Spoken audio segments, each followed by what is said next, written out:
बहुत समय पहले की बात है। स्वर्गलोक में रिद्धि और सिद्धि बैठी बात कर रही थी। बहन रिद्धि, आज तो मैं बहुत थक गई। हमारा सारा समय तो रसोई घर में ही बीत जाता है, प्रभु गणेश को खाना पकाकर खिलाते खिलाते। हाँ सिद्धि, सही कहा तुमने। प्रभु गणेश को हर थोड़ी देर में भोजन चाहिए, और वो भी तरह तरह के पकवान। उनके लिए भोजन पकाते पकाते तो हमारे हाथ ही घिस गए। आज तो प्रभु ने गजब ही कर दिया। 4 मन अनाज अकेले ही खा गए और भोजन करने के बाद कहते हैं कि अच्छे से पेट भरा नहीं। ये तो रोज की ही बात है। अकेले ही इतना सारा भोजन खा लेते हैं, और साथ में कभी मूषक तो कभी कोई और साथ में ले आते हैं। प्रभु के साथ साथ उनको भी खिलाना होता है। हाँ, सही कह रही हो। रिद्धि और सिद्धि अभी बात कर ही रही होती है कि तभी वहाँ गणेश जी आ जाते हैं। देवी रिद्धि, देवी सिद्धि, आप यहाँ बैठी हैं और मैं सारे महल में आपको तलाश रहा था। क्या बात है प्रभु, आज हमसे ऐसा कौन सा काम आन पड़ा कि आप हमें तलाश रहे थे? वो मुझे कुछ भूख लगी थी तो सोचा क्यों ना आपसे कुछ पकौड़े ही बनवा लूं। मौसम बहुत अच्छा हो रहा है, और हाँ, साथ में थोड़ा हलवा भी बना लीजिएगा। मैं अपने कुछ मित्रों को आमंत्रित कर लेता हूँ। जी जी, क्यों नहीं। हमें और काम ही क्या है, बस रसोई घर में आपके और आपके मित्रों के लिए पकवान ही बनाते रहें। प्रभु, अभी कुछ समय पहले ही तो आप ढेर सारा भोजन करके गए थे। वो मौसम अच्छा था तो मैं पृथ्वी भ्रमण के लिए चला गया था। अब वहां घूमते घूमते मुझे फिर से भूख लगाई। अरे वाह प्रभु, आप तो घूमे और हम यहाँ आपके लिए पकवान बनाते रसोई घर में ही लगे रहें। ये कहाँ का इंसाफ है। हाँ, सही कहा बहन तुमने। स्वामी, कभी आपके मन में हमें भी साथ लेके जाने की इच्छा होती है। हमारी याद तो आपको बस भोजन के समय ही आती है। नहीं नहीं देवी, ऐसा नहीं है। वो तो मुझे लगा आप शायद आराम कर रही होंगी, तो मैंने आपको परेशान करना उचित नहीं समझा, इसलिए अकेला चला गया। नहीं प्रभु, अब हम परेशान हो चुके हैं। आपके लिए भोजन पकाते पकाते अभी एक समय का भोजन पका के हम रसोई से आके बैठते ही हैं कि तभी आपको दोबारा भूख लगाती है। ऐसे नहीं चलेगा। अब हम परेशान हो चुके हैं। सही कहा सिद्धि तुमने। हम अपने पीहर जा रहे हैं। अब आप जाने और आपकी भूख खुद पकाएं और खुद खाएं।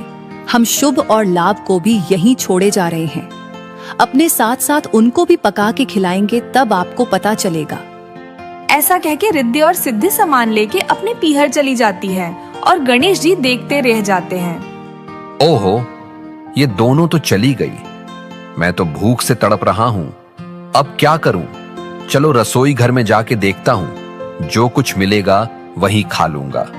गणेश जी रसोई घर में जाते हैं और जो कुछ बचा हुआ रखा होता है वही खा के अपना पेट भर लेते हैं। तभी शुभ लाभ खेल के वापस घर आते हैं। पिताजी, माँ कहाँ है? हमें बहुत जोर की भूख लगी है। बेटा, वो तो तुम्हारी नानी के घर गई है। अगर तुम्हें भूख लगी है तो मैं अभी तुम्हारे लिए कुछ बना देता हूँ।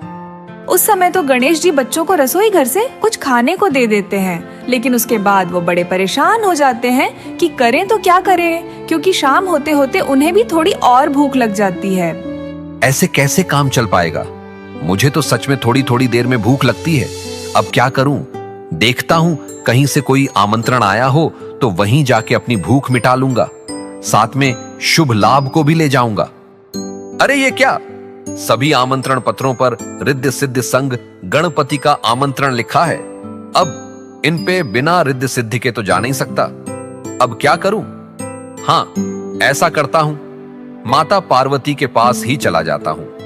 ऐसा सोच के गणेश जी माता पार्वती के पास कैलाश पर्वत पर पहुंचते हैं। अरे पुत्र गणेश, आज तुम अकेले कैसे आ रहे हो? रिद्धि सिद्धि साथ नहीं आई? प्रणाम माता। नहीं, आज मैं अकेला ही आया हूं। माता, मुझे बहुत जोरों की भूख लगी है। आप मुझे पहले कुछ भोजन करा दें। माता पार्वती गणेश जी को भोजन करवाती हैं। गणेश जी भर पेट भोजन करते हैं। फिर माता पार्वती गणेश जी से पूछती हैं, अब बताओ गणेश, आज तुम रिद्धि सिद्धि के बिना कैलाश पे कैसे? माता, मेरे बहुत अधिक भोजन करने से परेशान होके वो दोनों अपने पीहर चली गई हैं। अब मुझे तो हर थोड़ी देर में भूख लगाती है। मैं क्या करूं? मुझे तो कुछ पकाना भी नहीं आता। अच्छा, तो ये बात है।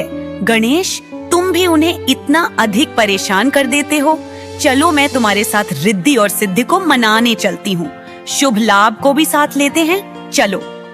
गणेश जी और माता पार्वती शुभ और लाभ को लेने के लिए गणेश जी के महल जाते हैं। वहां पहुंचते ही गणेश जी को रसोई घर से पकवानों की खुशबू आने लगती है।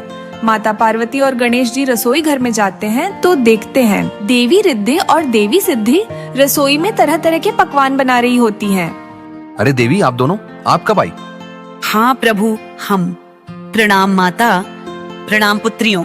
गणेश बता रहा था कि आप दोनों उनसे नाराज होके अपने पीहर चली गई हैं। जी माता, नाराज तो हम इनसे अत्यधिक थे, परंतु हमें इनकी और शुभ लाभ की चिंता भी बहुत हो रही थी। इसलिए हमने निर्णय लिया कि हमें इन्हें अकेला नहीं छोड़ना चाहिए और हम रास्ते से ही वापस आ गए। तुमने बहुत अच्छा निर्णय लिया पुत्री, और बहुत अच्छा किया कि तुम दोनों वापस आ गए, क्योंकि गणेश रिद्धि सिद्धि के साथ ही अच्छे लगते हैं।